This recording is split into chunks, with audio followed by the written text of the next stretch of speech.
I'd love to welcome you to this interview between Dr. Antonio Jimenez and Dr. Pompa. Dr. Antonio Jimenez is the founder and chief medical officer of Hope4Cancer.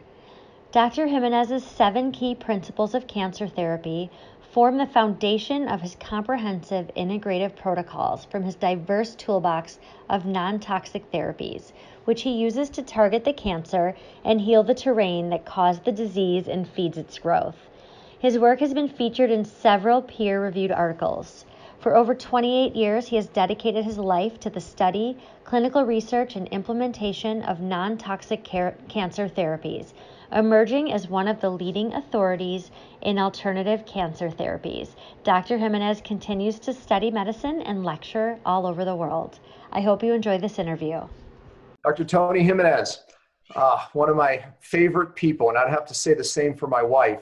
I think we had dinner. Where was it? You and I were doing a TV show in Detroit or somewhere. What was the show? Yes, in Detroit with Ask Dr. Nandy show. That's right. And yes, we met the dinner, and that was it. I fell in love with your story. I actually have to have you briefly start there because, first of all, you run a clinic, and you've obviously already been introduced, the Hope4Cancer, and you have a new book, Hope4Cancer. Yeah. Hold that up. I want you to show the book there, which at the seminar, you're going to be talking a lot about that because it's 7 principles to remove fear in healing, right? I mean, the 7 principles that apply to the healing is what's discussed in the book, correct? And what's great about this, Dr. Pompa, is that this applies to everyone. Not only those with cancer, but those that want to decrease their risk of getting cancer, because we know it's an epidemic now. 1 in every 2 men will have cancer sometime in their lifetime, and 1 of every 3 female. So I heard that's changing. It's going to be 1 in 2 in females now. Exactly. Yeah. Yes, and they say by maybe 2050, at some point, everyone will have cancer of some kind. So we'll talk a lot more about that, what the fundamentals of cancer are. Cancer is really not a disease of bad luck, like some oncologists say when the patient asks them, hey, why did I have cancer? I eat well, I exercise, I love my spouse. And the oncologist doesn't know. So they say, well, maybe it's bad luck or it was in your cards. There's specific reasons, and we'll get into that, of why people get cancer. Well, I think it's one of the most aggravating things for me is that thought right there, because most people believe they're just unlucky. They just got cancer. And it's because the doctors, make them believe that. So, and what does that do? That takes the power away from the person, right? Why should you do anything if you're just unlucky? Right? If there's nothing that I did to cause it or was exposed to or something, then, what should I do? Nothing. I'll just take the treatments, and hope. That's exactly where the 7 key principles to remove fear and empower your healing journey comes into play. Because in 3 decades of seeing cancer patients at Hope4Cancer and throughout the world, I travel quite extensively. These 7 key principles are fundamentally important and must be applied. I can't wait. And I'm flying down to Cancun in a couple of weeks just to interview you, show pieces of your clinic. And, I just can't wait because you're doing some work that nobody's doing. And one of my clients, I encourage to go down and see you. Anyways, but yeah, listen, I want to back up and start with your story. You're a very passionate man. I interviewed you one other time, and you brought tears to me. So you're not going to do that to me today, but you're going to.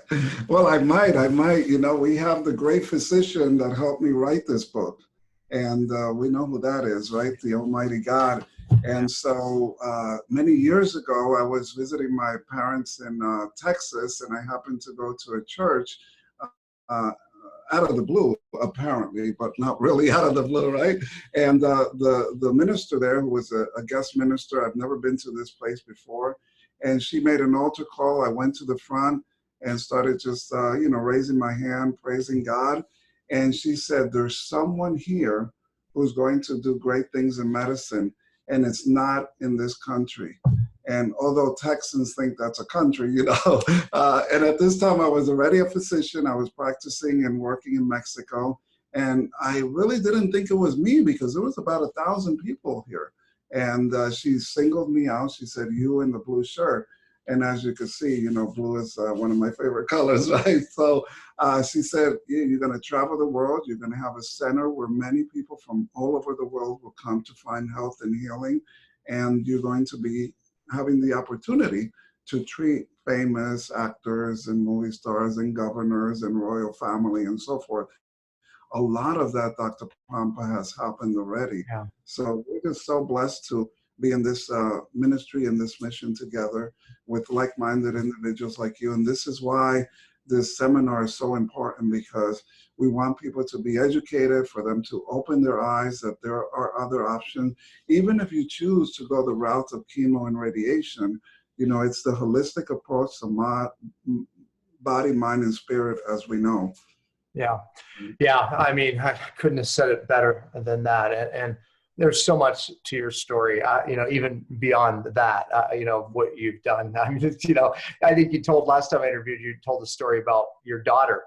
So just kind of briefly tell that part of the story too.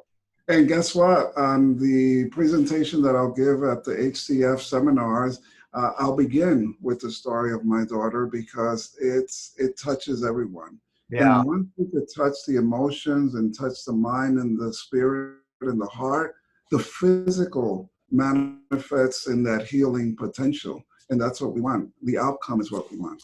Yeah, absolutely. We'll save it for that. But that's the one that just brings me down every time. Well, let's talk about some of the principles, you know, briefly. You know, what these principles, you said, you know, these are life-changing principles, whether you have cancer or not, and are absolutely necessary, obviously, for healing, you know, but a big component that you do address is the fear, right, that's instilled in people. As a matter of fact, that's really how they get people to move ahead with the treatments. It's fear, right? And people want to walk away with, we've done everything we can, right? Mm-hmm. It really gives the family, it gives the person the feeling of, you know, no guilt, right? That's fear tactics. I mean, you know, fear does that. We want everyone to know that we did everything we can, you know. So talk about some of these principles and even that. Well, of the 7 key principles, you're right on the mark. The emotional, spiritual, and believe me, I've treated thousands and thousands of patients all over the world in all the continents, and the emotional, spiritual key principle is of utmost importance. We've seen cancer reversals like that when the patient is able to let go of the traumas and the conflict of the past. So that's number one, and we'll definitely dive into that a bit more in the seminar. Yeah. Go ahead. Yeah, another key principle, of course, is oxygenation. You know, we're so poorly oxygenated. We're couch potatoes now. We need to get back to nature. That's the bottom line. Yeah. Yeah, no, I mean, you do a lot of different ozone treatments that I'm sure you'll talk more about. You know, and just a little bit on that, just to kind of open that up a little bit. You know, why do these oxygen treatments work? Why aren't more doctors doing them when they seem to work so well? Well, we do know this from historical works, even from Dr. Warburg in the 40s and 50s and 60s and so forth. So we know that cancer is a low oxygen type of cell. It thrives on low oxygen. It's an inflammatory disease as well, and it's a cold disease. So when we do this oxygen therapies, be it ozone, hyperbaric oxygen, just improving microcirculation so our glands, organs, and tissues could get more oxygen, cancer cells are going to have a hard time progressing and metastasizing. That means spreading. Right. It's important. It's very, very crucially important to oxygenate. Yeah. Even just simple things like breathing and eating live foods is a form of oxygenation. You know, I mean, we all have bad cells. We all have cancer cells. A healthy body finding that balance, homeostasis, gets rid of them, right? Makes new ones, gets rid of them, makes new ones. But once your body hits that state of low oxygen, and even in the presence of oxygen, it's going through glycolysis, meaning it's using sugar only instead, and it's not able even to use the oxygen, right? I mean, so the oxygen therapies can help change that. Is that correct? Yes, and we're doing really innovative therapies now. Dr. Pompa, we're using lasers. We're using sound and light to affect cancer cells. So we're using blue light, red light, infrared, ultraviolet, yellow, and green to affect cancer cells, and the results are spectacular. So why light? Okay, oxygen. I think some people. I mean, and by the way, this is the first time the public will be at one of our seminars because of this topic. I want people to know, these treatments that are out there now, because they're not hearing it. They're not hearing it in the media.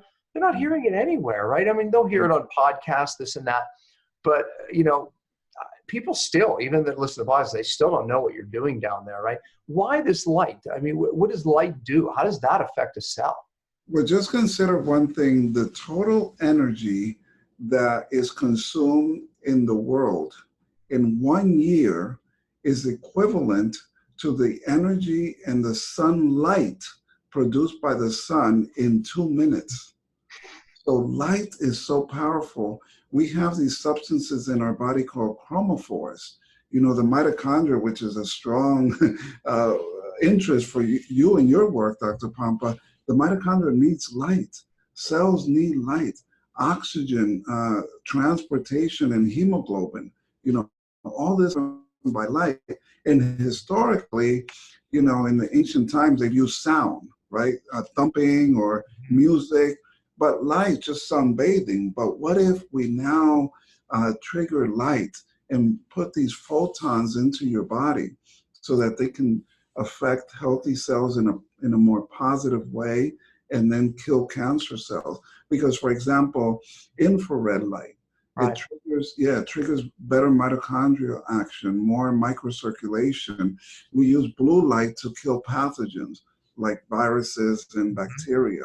We use yellow light for depression. Most cancer patients who are fearful and have been told that they have 6 months or a year to live, they go into that depressive state. So instead of giving drugs to try to improve depression, we could use light, and this is yellow light that can help depression, and this is all documented.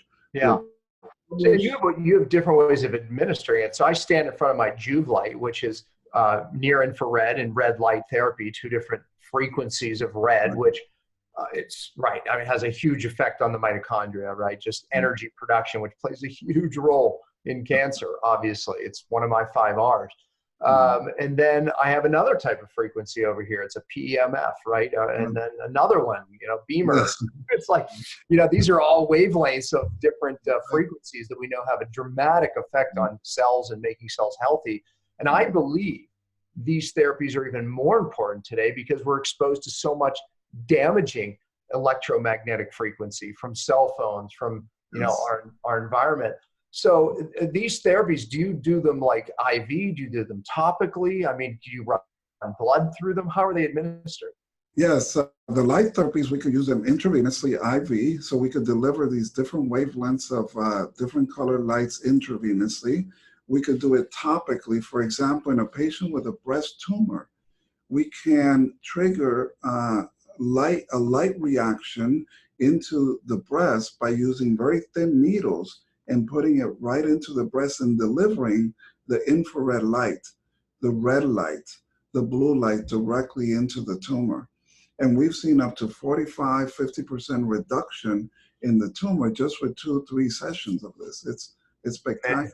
Well, one of the things, I've studied a lot of stem cells, and they're using different light. They're realizing that it pulls stem cells, keeps the stem cells you've injected in certain areas, makes them more viable, activates your own stem cell activity. So I'm sure that that's part of the healing too, that we don't even understand. And with stem cells, we believe that light can direct stem cells to the target, right? Yeah. And so if you use stem cells, for example, into a knee joint, and then you follow that up with light photodynamic therapy into the knee joint, those stem cells are going to be even more viable and more effective.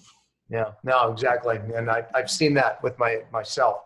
Yes. So interesting. So, what are some of the other things that you're doing there that you're going to, I'm sure, expand upon at the seminar that, I don't know, it's exciting for people to hear? one of the biggest wows that we're doing now is in screening for circulating tumor cells. Please be aware that circulating tumor cells are cells that leave the primary tumor, go into the bloodstream, and then go into a distant organ, whether it's the liver, the lung, the bone, the brain. So this is metastasis. Yes.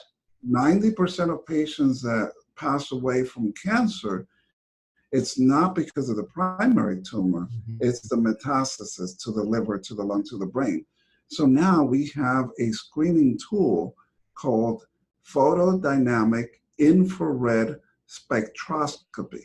So what this is able to do in real time, in 17 minutes, is to scan your total blood volume for circulating tumor cells. Wow. That's amazing. Total blood volume. So now we could say if a patient, let's say they're in remission and they're watchful waiting and they're in fear because, oh, is the cancer going to come back? Well, the cancer comes back because of circulating tumor cells. So now we could screen for the circulating tumor cell. But very importantly, Dr. Pompa, we could treat those circulating tumor cells if found with IV infrared light and another device that we have from Europe that treats them externally as they're passing through that vein. This is a huge advancement in screening for the major cause of cancer death, which is metastasis. Wow, that's unbelievable. Oh, man. And what about some other testing? You know, I mean, we hear prevention is the key, right? I mean, are you doing any different testing with someone, maybe it's post-cancer, or someone who's just not wanting to get cancer? You know, they're worried about it and they want to know.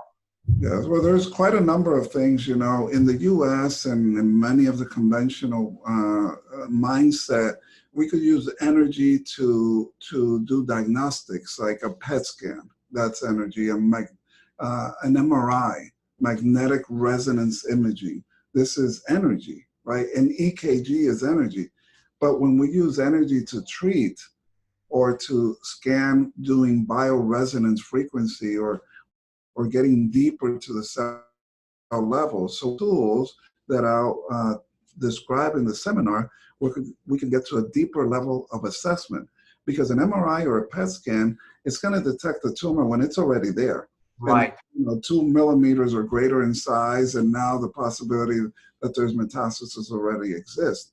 And so we have tools that can screen before this tumor gets to that size. So it's very specific, very individualized. And also, if a patient already has lymph nodes or tumor somewhere, another test we do, Dr. Pampas, is looking for blood flow, vascularity. How much blood flow is in that breast cancer? The higher the blood flow, the more active this tumor is. So we monitor the aggressiveness of that tumor, not only by blood tests and tumor markers, but also by blood flow. Because a tumor can only go to a certain size if there's a lot of blood flow. That's called angiogenesis. Right, yeah. Wow, yeah, I'll tell you, Dr. Tony, I had you at the seminar because the first time I met you and then interviewed you, I said, my gosh, people have to know what you're doing. You know, and I want all the doctors there to know everything that you're doing, every bit of it. And of course, the public being there for the first time, people need to know this is out there. They do. So I appreciate it. You travel the world, like I said, seeking out the best. You're like me like that, right? Yeah, that's right. Oh, yeah. Yeah. Yeah. And one of the things, Dr. Pompa, is that unfortunately, we're seeing more doctors, we're seeing more nurses, we're seeing more chiropractors, people in the health industry coming to us as patients. I know. You know, we should never think that, hey, this is not for me, right? Yeah. Yeah. No, I know. That's why I'm asking about, you know, the prevention, and you know, it's a big deal, right? I mean, you're talking about 1 out of 2, right? 1 out of 2 people. I mean, it's not about luck. When you look at what happened, you know, we're losing the war on cancer. And yet there's all these technologies that are out there. And I think that's the frustrating thing to me, is that, people are buying into the genetic theory, your unlucky theory, and there's no science around it whatsoever. And I don't know if you'll expand upon that, but maybe others will there. But I know at the seminar that's going to be, that myth's going to be dispelled. There's no doubt. That's a huge topic. Even Dr. Bruce Lipton, right? Biology and belief. I mean, only 2 to 5% of all cancers are genetic in nature. So very few cancers are due to genetics. Yes. So that means we have to do something. We have to change the way we live. And I'll tell you today, it's not just about, hey, I eat a healthy diet and I exercise. If it were only so simple, it's not. We're exposed to certain toxins today that we've never been exposed to ever. Stressors, EMF. I mean, I can keep going down the list, of the stressors that we are exposed to. And if you don't have a plan, you're going to be a number. And that's why you need to be at the seminar, folks. Yeah. So, Tony, thank you. That plan is here. This is 30 years of work, Dr. Pompa, and great information. And I'll talk about what's in this book, and obviously for more in-depth knowledge, because I think I only have like 2 hours, isn't it? No, I have like 45 minutes. Right? No, you have 45, right? It's 45. Yeah, most everyone has 25. We gave you more time. We got to get this information out.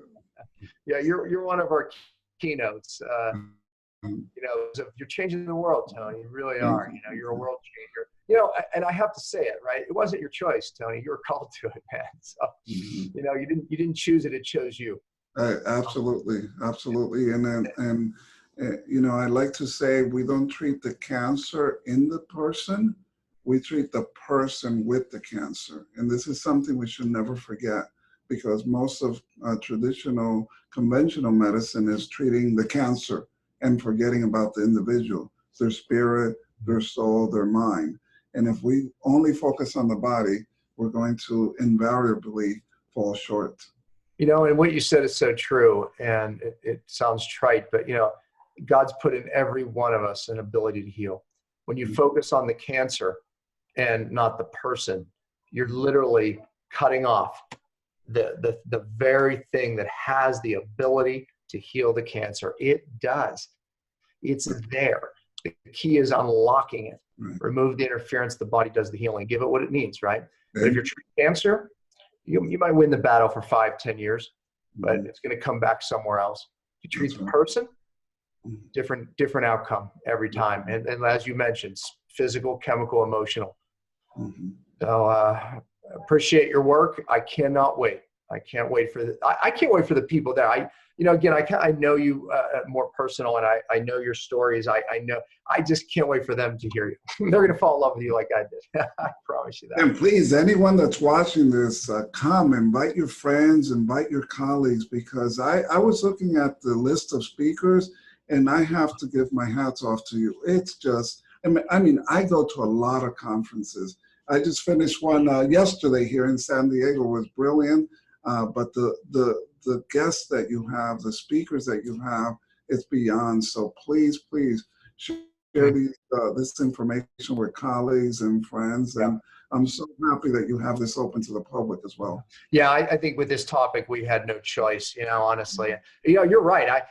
This seminar, I literally told my staff, look, don't make me too busy, because I want to sit through my own seminar. I don't want to miss this speaker, that speaker, that speaker. It's like, I love when I can say that about, my own seminar, where it's like, I'm just captivated. Honestly, I don't even want to speak. I want to watch everyone else. Right, like you. All right, Tony, we'll see you there. Well, I'll see you before that. I'm coming down. We're going to do some filming. And I'm so intrigued what you're doing. I'm coming. So I got to see it in person. I'll take some video. We'll show it on the screen. Okay. Sounds good. Thank you, Dr. Dan. Yeah, we'll see you, Tony. Take care.